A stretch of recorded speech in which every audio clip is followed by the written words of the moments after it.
Terve!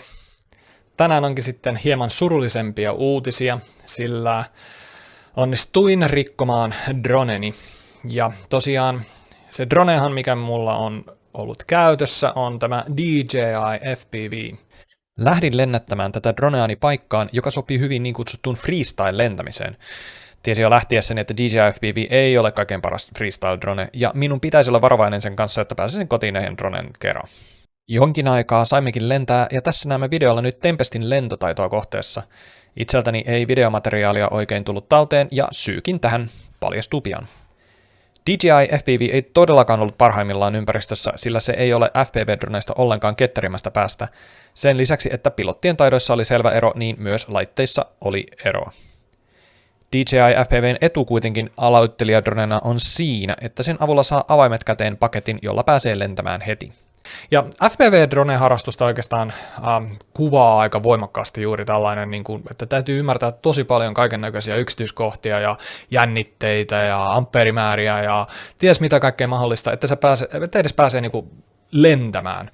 Mutta DJI FPVissä ei ole tätä ongelmaa, se on valmis kuluttajille tehty paketoitu tuote, jossa kaikki tulee suoraan paketista. Ja se on semmoinen matalan kynnyksen tapa aloittaa tämä harrastus. Ja ilman sitä todennäköisesti en olisi koskaan tätä harrastusta edes aloittanut. Mutta tosiaan siinä on huonot puolensa, ja ehkä huonoin puoli siinä on se, että se koko drone on tehty muovista, ja muovi ei materiaalina kestä kovia iskuja kauheankaan hyvin. Sen lisäksi DJI tarjoaa suorastaan luokattoman huonosti varoasia siihen. Siihen saa kyllä vaihdettua esimerkiksi kameran ja monta muuta juttua, mutta esimerkiksi ne tukibarret, joiden päässä moottorit ovat, niin niitä ei saa ostettua suoraan DJIltä itseltään. Niitä voi yrittää metsästää eBaystä tai jostain muualta, mutta suoraan DJIltä niitä ei saa. Sen lisäksi niiden tukivarsien vaihtaminen on aivan tolkuttoman monimutkainen projekti.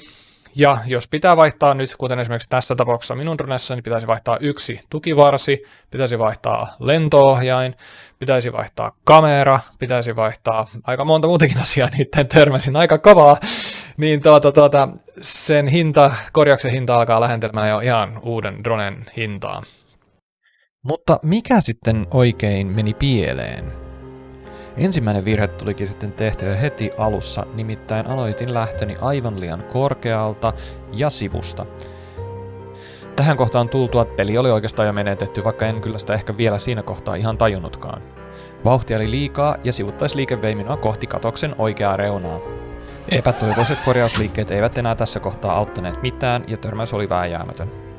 Dronea purkaessa onnettomuuden jälkeen vahinkojen syvyys kävi selväksi. Tätä ei enää korjattaisi.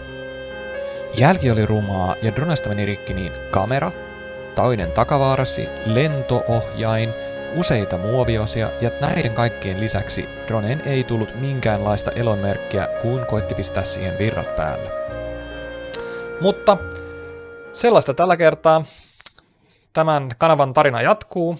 Nyt tulee hieman uutta sisältöä, nimittäin erilaisella dronella päästään kokeilemaan, miten tämä hankittu drone, jonka nimi jääkö vielä mainitsematta, paitsi jos onnistuit sen jo tunnistamaan, miten se toimii, miten se lentää ja mitä kaikkea uutta tässä pääsee myöskin minä opettelemaan.